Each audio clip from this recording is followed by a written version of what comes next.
আপনারা জানি আমি একটুখানি বাংলা বলতে পারি, কিন্তু কিন্তু পূর্বকারে ব্যক্তিত্ব দেবার সাহস নেই, তাই জন্যে আপনারা তো হিন্দি বুঝবে তো। हाँ हाँ पूरा तो इसलिए भाई, तो आज हम लोग महात्मा गांधी जी की 75वीं शहादत के दिवस पर आज इकट्ठा हुए हैं।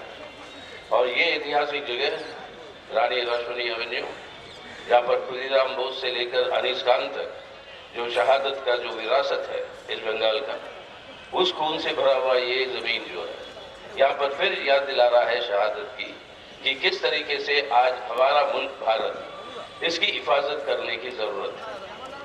75 साल पहले जब महात्मा गांधी की हत्या की गई और गोडसे के 3 जो गोलियों से उनकी जो जान लिया गया, उस समय से भी ये कोशिश यही रही है कि एक धर्मनिरपेक्ष जनतंत्र का गणराज्य जो भारत बना 2 साल बाद, महात्मा गांधी की शहादत के 2 साल बाद हमारे जो संविधान के चलते हुए, उस भारत की चरित्र को बदलकर एक कट्टरपंथी फांसीवादी हिंदुत्व राष्ट्र का निर्माण करना, ये उद्देश्य लेकर पिछले 70-75 सालों से ये पूरी की पूरी कोशिश बरकरार रही।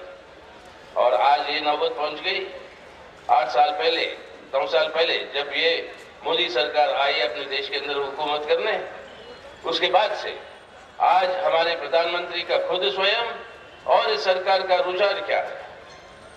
देश के अंदर रहेंगे तो गुण गाएंगे गांधी जी का, गुण गाएंगे गोडसे का, विदेश जाएंगे तो गुण गाएंगे गांधी जी का। आज G20 के अध्यक्ष हैं तो विदेश में जाकर गांधी जी के बहुत गुण गाते हैं, देश के अंदर जब आते हैं जब कहते हैं कि गोडसे जो किया वो बिल्कुल सही किया, काम अधूरा रह गया, उसको पूरा करना है, और पूरा करने का दायित्व आज हमारे प्रधानमंत्री मोदी साहब ने लिया।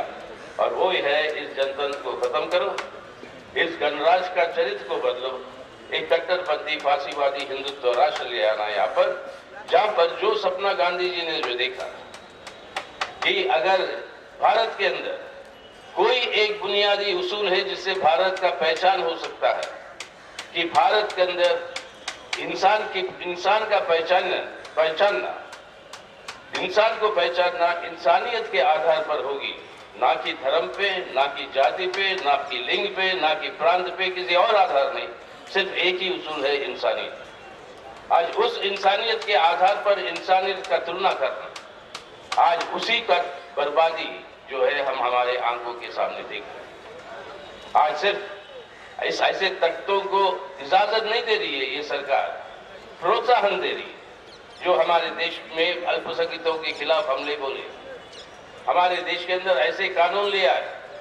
हर भाजपा के जो राज्य सरकार है, उन राज्य सरकारों में, उन राज्यों के अंदर आज मुसलमान विरोधी कानून, क्रिश्चियन विरोधी कानून, इन कानूनों को आज जो है वो लागू किया गया कि आज अगर हमारे नौजवान जो अलग अलग धर्मों के साथ जुड़ी हुई है, उनके परिवार अगर वो इकट्ठा नजर आते हैं, ऐसे भी प्रांत है हमारे देश के अंदर, उनकी मार पिटाई होती है। यानी ये एक किस्म की नफरत की माहौल, जिसके चलते हुए हिंसा पैदा करके देश के जनता के बीच में ये बंटवारा हिंसा के आधार पर, नफरत के आधार पर करना, वो ठीक जितने उसूल महात्मा गांधी ने अपने जिंदगी में जिसके आधार पर जिए है, उसके विपरीत जाने वाली बात। यानी आज इस 75वीं साल की शहादत के दिवस पर देश की सालगिरह भी 75वीं हो रही है और आएगी, और ये शहादत की 75वीं सालगिरह पर आज ये जरूरी है हमें याद रखना और पुनर्संकल्प लेना। और वो पुनर्संकल्प जोड़ा इसी जमीन से, बंगाल की जमीन से, वो पुनर्संकल्प लेना है कि मेरे भारत की आजादी अगर चाहे तो हम बोलेंगे सिर्फ एक ही नारा जो नेताजी ने हम सबको दिया था, अगर हमारी आजादी और हमें सुरक्षित रहना है तो एक ही हमारा नारा है, वो है ना भारत माता की जय, वो ये नहीं है कि किसी और रुझान से दिया हुआ, सिर्फ नेताजी का नारा है जय हिंद, और जय हिंद ही रहेगा, जिसके आधार पर हमारे देश को आज बचा पाएंगे, धर्म के आधार पर, जाति के आधार पर, प्रांत के आधार पर नहीं। तो आज ये पुनर्संकल्प लेने की जरूरत है हमें।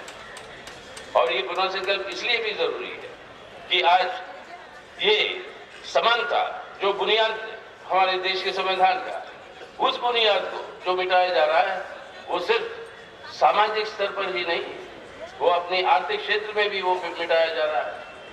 कल को आएगी बजट और बजट आएगी कल को, और बजट आने के 3 दिन पहले हमारे प्रधानमंत्री के बहुत प्रमुख मित्र अदानी साहब का खुलासा जो है वो दुनिया में हुआ।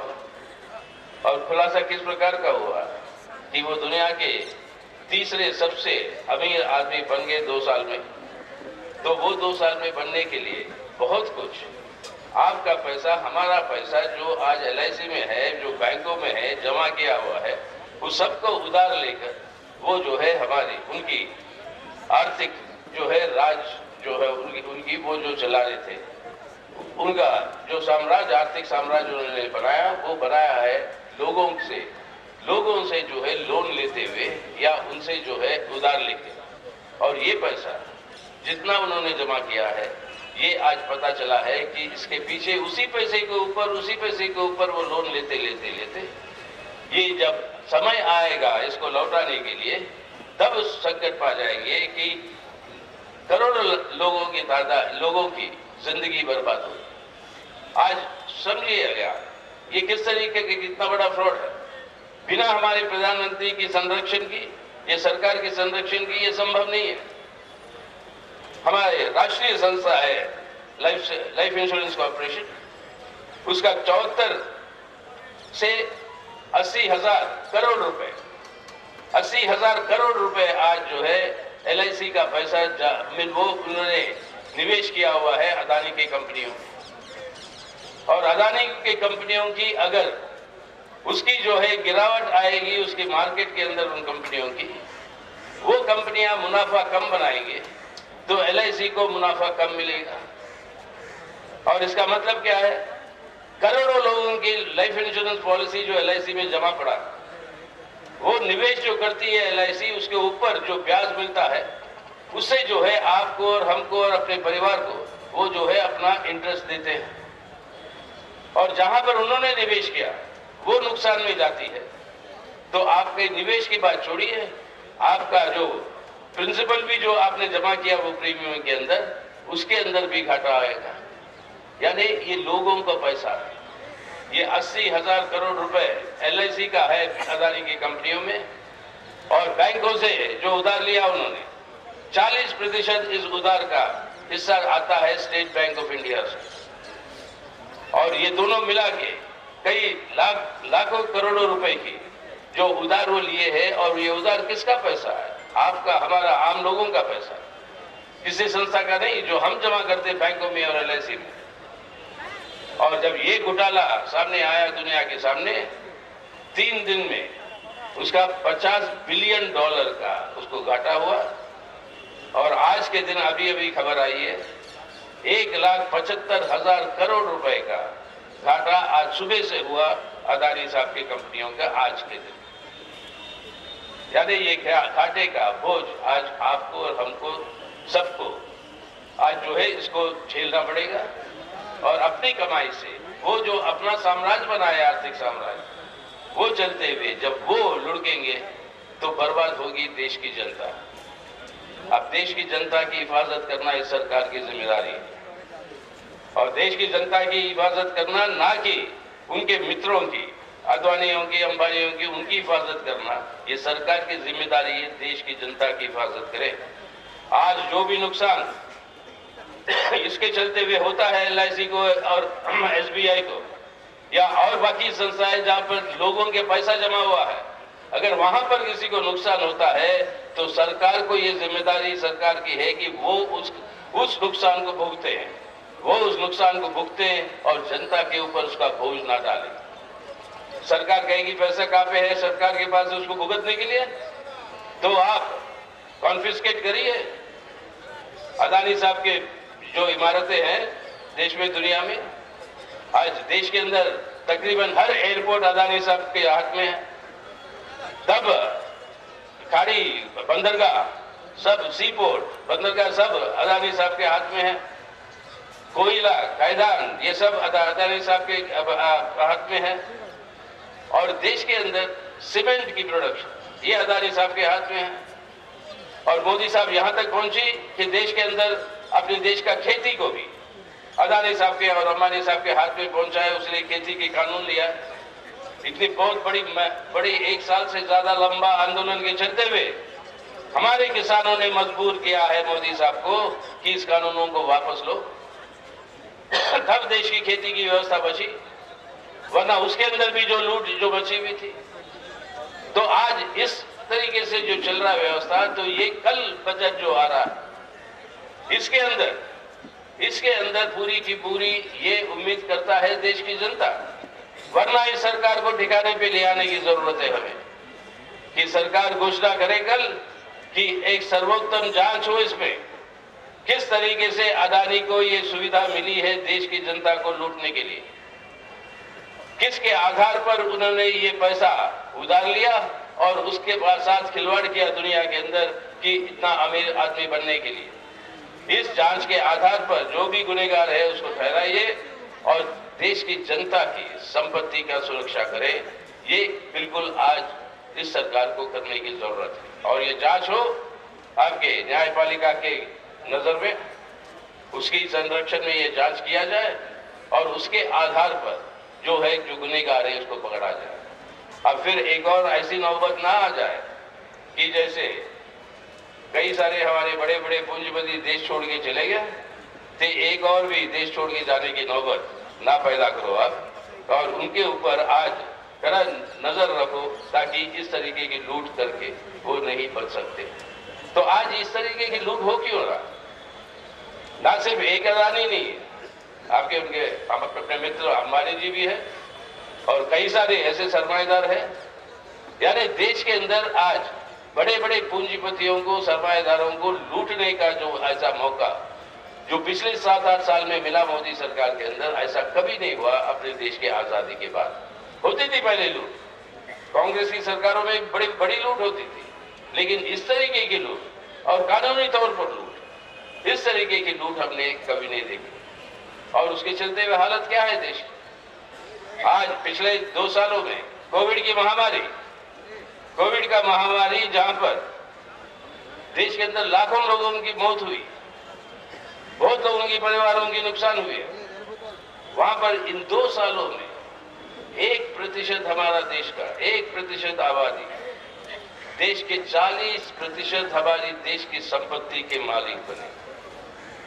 यानी 2 साल में जितना संपत्ति बना अधिक, उसके अंदर 40% हमारे देश के 1% लोगों के हाथ में, और 50% हमारे देश की आबादी जो गरीब नीचे के स्तर पर है उनके हाथ में सिर्फ 3%।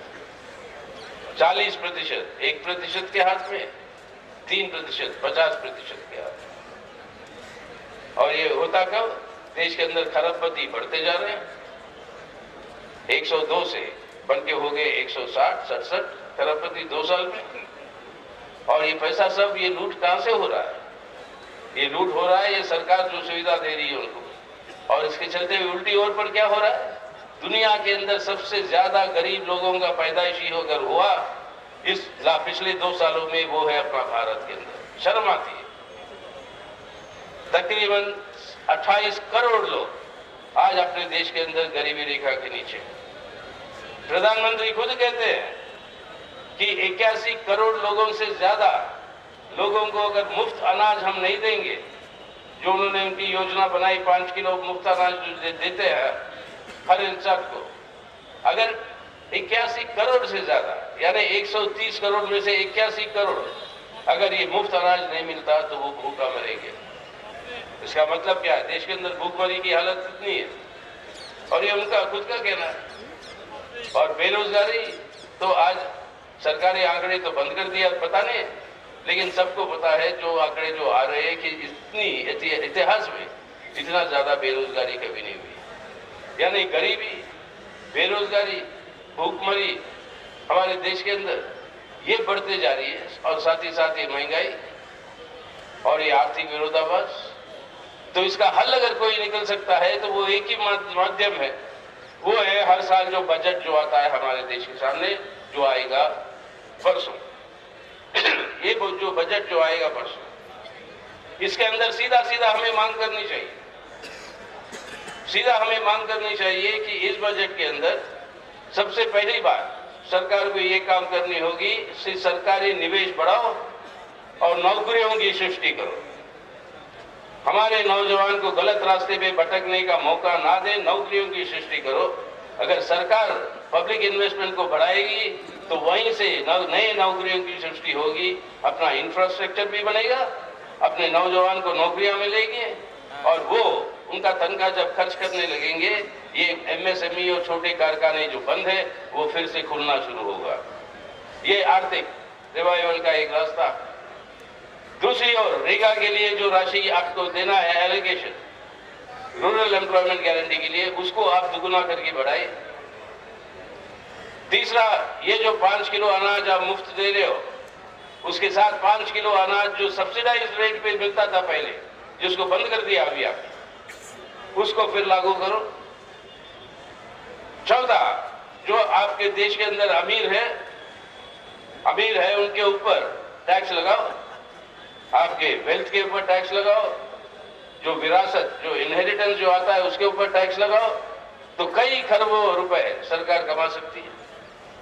और जीएसटी जो आपने बढ़ाया खाने पे, जीएसटी जो आपने बढ़ाया अपने दवाओं पे, उन सब जीएसटी को हटाओ जो रोजमर्रा जिंदगी के चीजें हैं।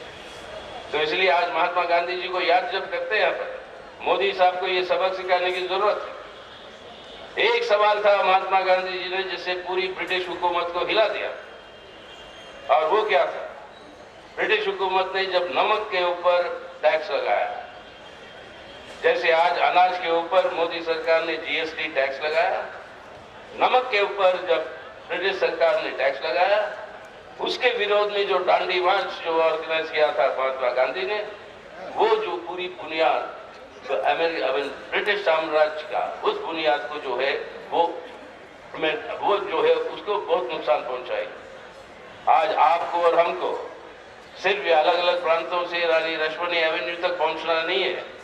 आज देश के अंदर ये जरूरी पड़े तो उसी तरीके से दांडी मार्च जैसे आज जो है एक जन समूह को निकलना पड़ेगा मोदी सरकार के खिलाफ कि जनता के विरोध में इस तरीके के टैक्स जो लगा रहे उसके विरोध में जो है देश के अंदर एक जन आवाम की ये जो संघर्ष और आंदोलन जो है ये बढ़ती जाएगी। और ये काम अगर आज के दिन कोई कर सकता है, कोई कर सकता है आज के दिन, पूरे विपक्षी पार्टियों को अगर नजर लगा के आप देख लो तो वो एक ही ताकत है जो इस तरीके की जन आंदोलन को उभार सकता है, और वो है ये लाल झंडा जो यहाँ पे खड़ी है। उससे अलावा और कोई ताकत नहीं है आज हमारे देश के लोगों को लामबंद कर सड़कों पे ले आए। ऐसे सवालों के ऊपर आएंगे, सड़कों पे ले आएंगे वो लोग, जज्बाती सवालों पे ले आएंगे वो लोग, नफरत के आधार पर, एक कौम के नफरत दूसरे कौम के लिए। लेकिन जनहित में भलाई के लिए जो हमें जो काम करना होगा वो ये है कि इन चीजों के ऊपर हमें जो करने की जरूरत है उसको सामने ले आने की आज जरूरत है। लेकिन अगर ये काम करेंगे आप तो आज हमारे कोर्ट कचहरी के ऊपर पे भी हमला, कोर्ट कचहरियों से जो हम न्याय मांगते हैं, सिर्फ न्याय देना, उसके जगह पर हम देखते हैं कि वो न्याय भी नहीं मिलता है। बहुत सारे समय पर थोड़ा बहुत तो न्याय मिलता है, उसके ऊपर भी रोकने की कोशिश आज मोदी सरकार कह रही है कि हम तय करेंगे कौन होगा जज, कौन नहीं होगा जज, और इस तरीके के हर संस्थाओं के ऊपर जो कब्जा। अगर कल को हम में से कोई किसी के ऊपर निशाना बनाना है, फर्जी केस लगा के वो जो है अपना ईडी को चला देंगे। सरकार ने कहा ईडी के हाथ में जो उसके पास अधिकार है, बिना कोई केस बताए उनको जो है गिरफ्तार करने की अधिकार है ईडी के हाथ में, उसको जो है हटाने के बारे में सरकार सोच रही। ईडी उसका सख्त मुकाबला कर रही है। ऐसे परिस्थिति में आज ईडी 5000 से ज्यादा केस उन्होंने रजिस्टर किया, लेकिन उसके अंदर कन्विक्शन रेट है ईडी का 0.5% से भी कम। यानी केस लगा दो, लोगों को जेल में डाल दो, उसके बाद उनको कन्विक्शन करने की कोई जरूरत नहीं है, वो सजा ऑलरेडी भुगत चुके हैं। जैसे हो रहा है बहुत सारे मतलब लोगों के साथ। यानी एक निरंकुश सरकार की जो आज जो चीजें जो हम देख रहे हैं, जहां पर सब अधिकार संवैधानिक ढांचे का, आपका जो जनवादी अधिकारों की बात है, मानव अधिकारों की बात है, केंद्र और राज्यों के बीच में संबंधों की बात है, इन सभी जो स्तंभ है और सामाजिक न्याय, आज जो अत्याचार जो बढ़ रहे महिलाओं के ऊपर, आदिवासी और हमारे दलितों के ऊपर, वो जो बेहद बढ़ते जा रहे हैं, तो ऐसे परिस्थिति, ऐसे मौके पे इस तरीके की सरकार जो अपने देश को ही बर्बाद कर रही है, देश के लोगों की रोजमर्रा जिंदगी को बर्बाद कर रही है, नफरत और हिंसा की राजनीति फैलाते हुए अपनी हुकूमत चलाने की जो कोशिश कर रही है, उसको बिना सत्ता से हटाए हुए ये इस भारत को, जो गांधी जी के ना सिर्फ सपने थे, उनका जो उद्देश्य रहा, या समानता की भारत जो लाल झंडे की रही कि बराबरी का हक होगा हर इंसान का अपने देश के अंदर, उसको अगर लागू हासिल करना है आज, तो आज बिना इस सरकार को हटाए हुए ये संभव नहीं। अगर इस सरकार को हटाना है तो हमारी वामपंथी पार्टियों की तरफ से हमारी अपील है सब धर्मनिरपेक्ष ताकतों से, धर्मनिरपेक्ष पार्टियों से कि आइए इकट्ठा होंगे, सब इकट्ठा हो, ताकि इस ताकत को से अपने भारत को पहले बचाए, उसके बाद किस तरीके की भारत बनाएंगे वो सोची जाएगी, बदलेंगे, नया भारत बनेगा, बेहतर भारत, लेकिन पहले भारत को तो बचाओ। जब आजादी तो आगे आपके देश के अंदर जो शासक पार्टी का भूमिका, अब दिल्ली के अंदर बहुत बड़ा सवाल चल रहा है, सब लोग पूछ रहे हैं, कहते हैं कि आपका ताल्लुका है बंगाल के साथ, तो आप समझाइए, मेरे से पूछते हैं कि पिछले जब राष्ट्रपति का चुनाव की बात हो रही थी तो आपके बंगाल की जो शासक पार्टी है कि बहुत उत्साह के साथ वो जो है सामने सामने आकर पहलकदमी कर रही थी, आपके उनके नेता, कि सभी विपक्ष को इकट्ठा होना। लेकिन उपराष्ट्रपति के चुनाव जब तक आया, मतलब 2-3 हफ्ते बाद, तब तक जो है रुझान बदल गए। आज पार्लियामेंट के अंदर आप देखेंगे तृणमूल कांग्रेस के जो उनके सांसद हैं वो ये मोदी सरकार का विरोध कर नहीं रहे, और जो बाकी विपक्ष जो साथ में रहता है, उस विपक्ष के साथ जब वो आते हैं सामूहिक तरीके से, वो आना वो बंद है। तो दिल्ली के अंदर लोग परेशान है, ये क्यों रुझान बदला? हमारे मीडिया भाई और बहन वो भी समझा पाएंगे हमें, तो अच्छी बात है, समझाइएगा हमें कि क्या है इसके अंदर ये सीक्रेट कि क्यों बदल गया, और वो सीक्रेट आप लोग ज्यादा पहचानते हो हमसे, जो जरा हमको बताइएगा कि किस तरीके से उनके ऊपर क्या क्या पकड़ा गई कि वो हम विपक्ष के पार्टी के रूप में कहते हैं, लेकिन वहां पर आज जो भी मदद हो रहा है वो बीजेपी को ही मिल रहा है।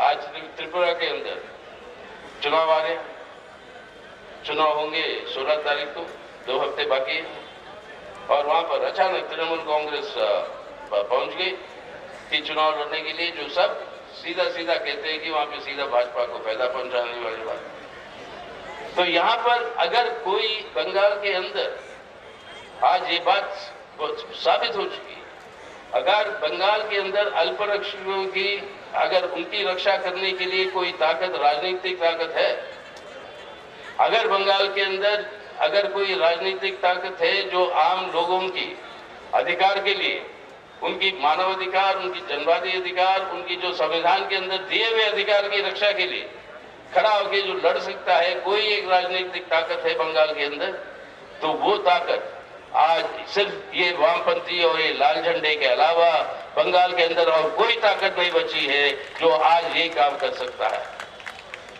तो आपकी शासक पार्टी आज बंगाल के अंदर, उनकी जो रुझान जो है वो दिन भर दिन, आप पता नहीं वो दबाव के अंदर कर रहे हैं, पता नहीं क्या है कारण, वही बताया हमें, लेकिन परेशानी तो दिल्ली के अंदर लोगों को हो रही है कि वो क्यों सडनली रुझान उनका बदल गया, उनकी व्यवहार क्यों बदल गया। तो आज ऐसी परिस्थिति में सब धर्मनिरपेक्ष ताकतों को आज एकजुट होने की जरूरत है, और ये एकजुट होकर आज अपने भारत को बचाने की जरूरत है।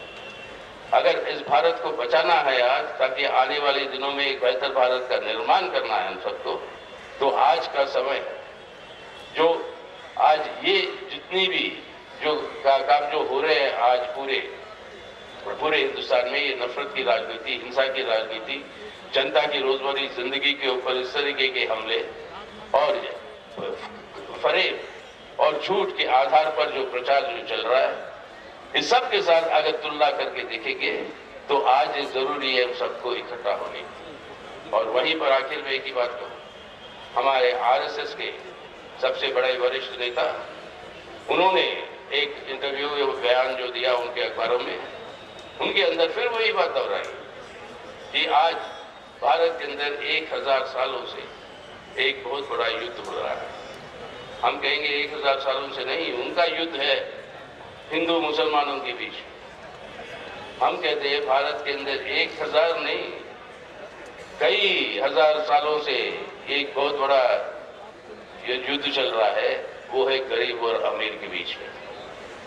वो युद्ध चल रहा है आपकी ऊंची जाति के स्वर्णों के बीच में और दलितों के बीच।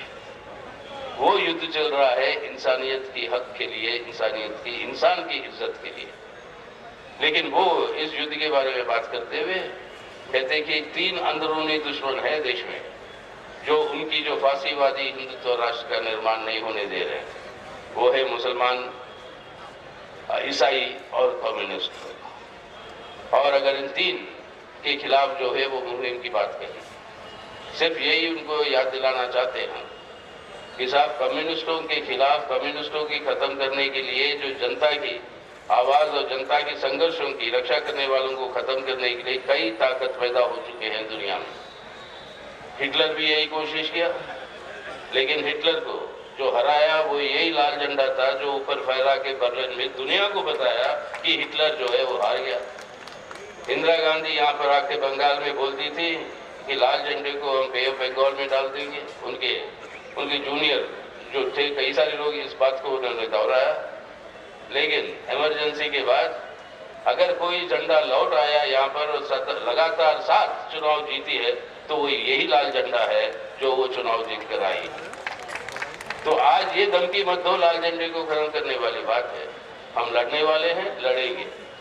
और याद रखिए कम्युनिस्टों के बारे में एक नारा हर समय यही था कि हम वो लोग हैं जो मौत से डरते नहीं।